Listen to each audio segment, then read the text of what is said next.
بسم اللہ والصلاة والسلام علی رسول اللہ وعلی آلہ وصحبہ ومن والہ وبعد۔ آج سنن ترمذی کتاب الایمان والنذور یا کتاب النذور والایمان اور حدیث نمبر ہے 1542 اور باب ہے باب ما جاء فی الرجل یلطم خادمہ۔ باب اس مسئلے کے متعلق ایک شخص اپنے خادم یا اپنے خدمتگار کو وہ ٹپل مارتا ہے، اس کے متعلق یہ باب ہے۔ اور حدیث میں نے کہا نمبر 1542 سنن ترمذی سے، اور کتاب ہے کتاب النذور والایمان، یعنی نظر اور یمین قسموں کے متعلق۔ گزشتہ درس میں بھی یہی سلسلہ جاری تھا، اس سے پہلے آج بھی یہی درس یا یہی سلسلہ جاری ہے۔ اور حدیث عن سوید بن مقرن المزنی رضی اللہ تعالیٰ عنہ قال لقد رأیتنا سبعۃ اخوہ، کہتے ہیں کہ ہم 7 آدمی تھے، ما لنا خادم الا واحدۃ، کہتے ہیں ہمارے پاس ایک خادم کے علاوہ اور کوئی بھی نہیں تھا، ایک ہی خادم تھا۔ فلطمها احدنا، ہم میں سے 7 آدمیوں میں سے کسی ایک نے اس کو ٹپل مارا، لطمہ۔ اور جب نبی صلی اللہ علیہ وسلم کو پتہ چلا فامرنا النبی صلی اللہ علیہ وسلم ان نعتقها، رسول اللہ صلی اللہ علیہ وسلم نے ہمیں حکم دیا کہ ہم اس کو آزاد کریں۔ اور یہ در حقیقت قرآن کریم کی ایک آیت بھی اسی پر دلالت کرتا ہے، والکاظمین الغیظ والعافین عن الناس واللہ یحب المحسنین۔ ایک شخص کے پاس ایک لونڈی تھے، تو اس کے ہاتھ میں کوئی پیالہ یا کوئی کپ تھا، وہ گر گیا اور ٹوٹ گیا، تو اس کی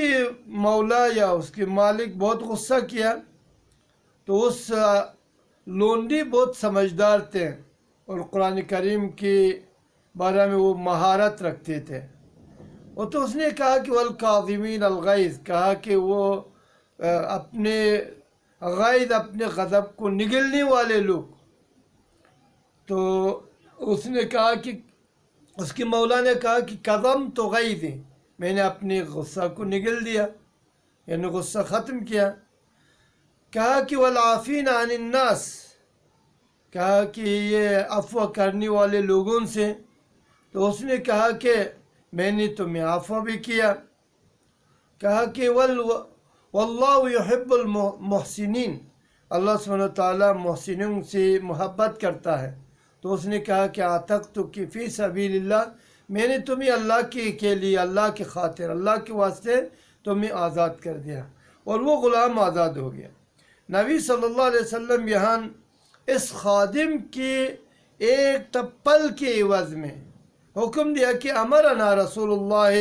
یا امرنا النبی صلی اللہ علیہ وسلم ان نعتقها، رسول اللہ یا نبی اللہ صلی اللہ علیہ وسلم نے ہمیں حکم دیا کہ ہم ان کو آزاد کریں، ان نعتقها۔ اور یہ روایت سوید بن مقرن المزنی رضی اللہ تعالیٰ عنہ کے تھرو اس جو میں نے تلاوت کیا، قرات کیا، اور یہ اس باب میں عبداللہ ابن عمر رضی اللہ تعالیٰ عنہ سے بھی روایت منقول ہے، اور یہ حدیث بدرجہ صحیح ہے جیسا کہ شیخ البانی نے کہا، اور یہ حدیث کو امام ترمذی رحمہ اللہ نے حسن صحیح قرار دیا، اور امام البانی رحمہ اللہ نے اس کو تحقیق کی بات اور اس پر حکم لگایا کہ یہ صحیح حدیث ہے۔ اور اسی طرح یہ حدیث روایت کیا گیا ان دونوں صحابی کے علاوہ، سوید اور عبداللہ ابن عمر کے علاوہ دوسری صحابہ سے بھی مروی ہے، جیسے کہ حسین ابن عبد الرحمن سے بھی، اور بعض لوگوں نے ان کے اس حدیث کی بعض طرق میں ذکر کیا، کہتے ہیں جس نے ٹپل مارا اس کے چہرے پر مارا، فلطمها علی وجہہ، اور نبی صلی اللہ علیہ وسلم نے اس کے حکم پر ان کو حکم دیا کہ اس کو آزاد کریں۔ سوال یہ ہے کہ خادموں کے ساتھ ہماری معاملہ کس طرح ہونی چاہیے. جیسا کہ انس نبی صلی اللہ علیہ وسلم کے خادم تھا، انس رضی اللہ عنہ، لیکن وہ اپنی کیفیات اور نبی صلی اللہ علیہ وسلم کے رویے خادموں کے ساتھ کس طرح تھا اس کو پیش کرتا ہے اور کہتا ہے کہ خدم تو رسول اللہ صلی اللہ علیہ وسلم 10 سنین، میں نے رسول اللہ صلی اللہ علیہ وسلم کو 10 سال خدمت کیا. ما قال لی قط اذا فعلت لما فعلت کذا واذا ترکت لما ترکت کذا، کہ 10 سال میں نے خدمت کی، ایک بار بھی نبی صلی اللہ علیہ وسلم نے یہ نہیں کہا کہ تم نے اگر میں کیا ہو تم نے کیوں کیا، یا اگر نہ کیا ہو تم نے کیوں نہیں کیا. تو اتنی بھی نہیں پہنچا 10 سال کی خدمت میں. اور ہماری رویہ کس طرح ہونی چاہیے کہ اگر ہم متبع رسول علیہ السلام یا متبع سنت ہے تو ہماری معاملہ خادموں کے ساتھ یا ورکروں کے ساتھ یا ماتحتوں کے ساتھ کس طرح ہونی چاہیے. تو نبی صلی اللہ علیہ وسلم ہمارے آئیڈیا ہے اور اس کے مطابق ہم اپنے ورکروں کے ساتھ اپنے ماتحتوں کے ساتھ معاملہ کریں جیسا کہ رسول اللہ صلی اللہ علیہ وسلم نے معاملہ کیا ہے. اور اللہ سبحانہ وتعالیٰ سے دعا ہے کہ ہمیں بھی توفیق دے دیں کہ ہم بھی اسی اخلاق پر چل پڑے جس پر رسول اللہ صلی اللہ علیہ وسلم و صحابتہ رضوان اللہ علیہم اجمعین تھے. اور وہ اخلاق ہمارے پاس ابھی ناپید ہے. ہم کیا کچھ نہیں ہے کہ وہ ہم خادموں کے ساتھ نہیں کرتے ہیں، کیا برا سلوک ہے کہ ہم ان کے ساتھ نہیں کرتے. یہاں تک کہ ہم کھانا کھاتے ہیں اپنے دکانوں میں، لیکن جو ورکر ہے وہ بلی کی طرح ہر جگہ سے دیکھ رہے، لیکن ہم ان کو کچھ بھی نہیں کھلاتے، حتیٰ بچا ہوا کھانا بھی ان کو نہیں دیتے. کیوں؟ ایسے کہ ہم ان کو تنخواہ دے رہے ہیں، ہم ان کی تنخواہ پھر دوسری کاموں میں وہ کرنے کی کوشش کرتا ہے، جی میں یہ نیک کام کر رہا ہوں، یہ نیک کام میں حصہ لے رہا ہوں. تو اس کو کھانا کھلانا بھی تو نیک کام ہے. وہ تو محتاج ہے آپ کے پاس. اگر وہ محتاج نہ ہوتے تو آپ کے خادم تو نہیں بنتا نا. جیسا کہ آپ محتاج نہیں، کسی کا خادم نہیں ہے، آپ کے خادم بھی کسی کا خادم نہیں ہوتا. جب اس کو ضرورت نے مجبور کیا، وہ آپ کے پاس آ کر آپ کے ہر امر کو وہ جی سر کہتا ہے، لیکن پھر بھی آپ کا معاملہ ان کے ساتھ بری طرح جو برا سلوک کرتا ہے، آپ یہ مناسب نہیں ہے. دوسری باب ہے اس کتاب میں، اسی کتاب النذور والایمان میں، باب ما جاء فی کراہیت الحلف بغیر ملت الاسلام. کوئی شخص اسلام کے علاوہ کسی اور دین میں قسم اٹھائے، یعنی وہ کس طرح، جیسا کہ ثابت ابن ضحاک رضی اللہ تعالیٰ عنہ نے روایت کیا، اور یہ باب ما جاء فی کراہیت الحلف بغیر ملت الاسلام. کسی ملت اسلام کے علاوہ کسی اور ملت میں، کسی اور دین میں قسم اٹھانا یہ مکروہ ہے. یہ مکروہ یعنی حرام ہے، یہ ممنوع ہے. جیسا کہ ثابت ابن ضحاک رضی اللہ تعالیٰ عنہ نے روایت کیا، قال رسول اللہ صلی اللہ علیہ وسلم، رسول اللہ صلی اللہ علیہ وسلم نے فرمایا، من حلف بملت غیر الاسلام، اور جس نے اسلام کے علاوہ کسی اور دین میں قسم اٹھایا، حلف اٹھایا، غیر الاسلام کاذباً، اس حال میں کہ وہ اپنے قسم میں جھوٹا بھی ہے، تو فہو کما قال، پس وہ وہی ہوگا جو وہ قسم اٹھا رہے. مثلا اس نے کہا کہ مثلا قسم اٹھایا، کہا کہ وہ یہودی ہے مثلا، یا وہ نصرانی ہے، یعنی سوا ملت الاسلام. اس نے کہا کہ اگر یہ کام کو کیا یا یہ کام کو نہیں کیا وہ یہودی ہوگا یا وہ نصرانی ہو گیا. نبی صلی اللہ علیہ وسلم نے کہا کہ فہو کما قال. میری بات آپ لوگوں کو سمجھ آ رہا ہے؟ اگر اس نے قسم اٹھایا، کہا کہ اگر میں یہ کام نہیں کیا میں یہودی ہوں اور میں نصرانی ہوں، میں ہندو ہوں یا میں سکھ ہوں، اگر میں نے کیا میں یہ ہوں،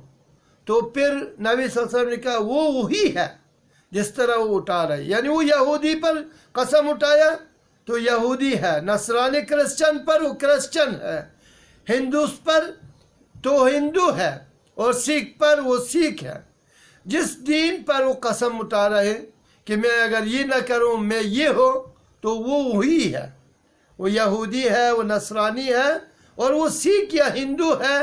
یا برہمن ہے یا بودھی ہے وغیرہ، جو بھی اسلام کے علاوہ ادیان موجود ہے، جس پر اس نے قسم اٹھایا اسی کے مطابق ہوگا، اور وہی ہوگا جیسا کہ وہ کہہ رہے ہیں۔ اور یہ حدیث، یہاں تک حدیث آپ کو سمجھ آیا، جس دین پر قسم اٹھائے اس کے نام لے کر وہ اسی دین کا ہوگا۔ یہودیت اگر وہ کہے میں یہودی ہو جاؤں، یہ کام نہ کروں، تو یہودی ہوگا، نصرانی نصرانی ہوگا۔ حدیث آپ کو سمجھ آ گیا؟ من حلف بغیر ملت الاسلام فہو کما قال۔ لیکن علماء کا اختلاف ہے، اہل علم کا اختلاف ہے اس مسئلہ میں کہ ایک شخص نے قسم اٹھایا اسلام کے علاوہ کسی اور دین پر قسم اٹھایا، تو اس نے کہا کہ وہ یہ کام نہیں کیا، وہ یہودی ہوگا اور نصرانی ہوگا۔ ان فعل کذا و کذا، اگر اس نے وہ کیا یہ کیا، اور اس نے کیا اسی کو کیا اسی طرح، اگر میں یہ نہ کیا میں یہودی ہوں تو نہیں کیا، یا میں نے اگر میں اس کو نہ کروں میں یہودی ہوں تو منع کہ وہ کیا تو اسی چیز کو کیا تو وہ یہودی ہوگا یا نصرانی ہوگا۔ تو اہل علم کا اس میں اختلاف ہے۔ بعض علماء نے کہا کہ اس نے بہت بڑی بات کیا ہے، یعنی بہت غلط بات کیا ہے، اور بہت بڑا کبیرہ کا مرتکب ہوا ہے، اور اس پر کوئی کفارہ نہیں۔ معنی یہ ہے کہ یہ تو یہودی ہی ہوگا، نصرانی ہی ہوگا جو بھی کہہ رہے ہیں، اور یہی قول ہے مدینہ والوں کا، اور اسی پر مالک ابن انس رحمہ اللہ نے بھی اپنا حمایت یا اپنا رائے دیا ہے، اور اسی کو تائید کیا ہے، اور اسی بات کو تائید کیا ہے دوسرے اہل علم بھی، جیسے کہ ابو عبید وغیرہ۔ اور دوسرے اہل علم کا رائے یہ ہے، صحابہ اکرام میں سے، نبی صلی اللہ علیہ وسلم کے صحابہ میں سے اور تابعین میں سے وغیرہ، ان کی رائے یہ ہے کہ یہ تو کافر تو نہیں ہوگا لیکن اس کے اوپر کفارہ ہے، اور یہ سفیان اور امام احمد اور اسحاق وغیرہ کا رائے یہی ہے کہ یہ اس پر کفارہ ہے اور یہ حانث ہوگا۔ تو دوسروں کی رائے یہ ہے کہ اس پر کوئی کفارہ نہیں ہے۔ تو یہ بہت خطرناک اور بہت بڑی بات ہے، انسان اسلام کے علاوہ کسی اور دین پر قسم کھائے۔ من حلف بغیر الاسلام فهو کما قال، جیسے کہ پہلے یہ گزر چکا ہے، من حلف بغیر اللہ فقد اشرک، جو شخص غیر اللہ پر قسم اٹھائے، جیسے کہ بیان کیا لات عزا منات پر، تو یہ شرک اصغر میں نے کہا تھا، حلف بغیر اللہ فقد اشرک، تو یہ شرک اصغر کا مرتکب ہوا۔ یہاں بھی یہی مسئلہ ہے، اگرچہ یہ مسئلہ مختلف فیہ ہے لیکن اس کی قباحت پر دلالت کرتا ہے۔ اور اسی کی تائید میں دوسری باب اور حدیث 1544 ہے، عقبہ ابن عامر رضی اللہ تعالیٰ عنہ کی سی روایت ہے، قال قلت یا رسول اللہ، کہتے ہیں کہ میں نے کہا ہے اللہ کے رسول صلی اللہ علیہ وسلم، ان اختی نذرت ان تمشی الى البیت، میری بہن نے نظر کیا ہے کہ وہ چل پڑے بیت اللہ تک، کعبۃ اللہ تک، حافیتاً، اس حال میں کہ وہ ننگے پاؤں ہو، غیر مختمرتن، اپنے سر پر کوئی چادر بھی نہ لے لیں، ننگے سر اور ننگے پاؤں وہ چل پڑے بیت اللہ کی طرف، یہ نظر کیا ہے۔ فقال النبی صلی اللہ علیہ وسلم، نبی صلی اللہ علیہ وسلم نے فرمایا ان اللہ لا یصنع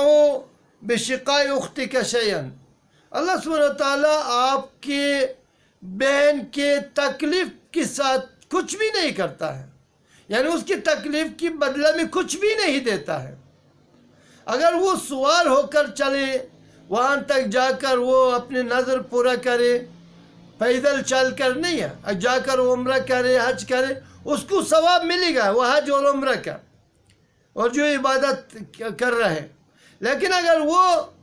کہہ دی کہ میں اپنے نفس کو مشقت میں ڈال کر بیت اللہ تک پہنچوں گا ننگے پاؤں ننگے سر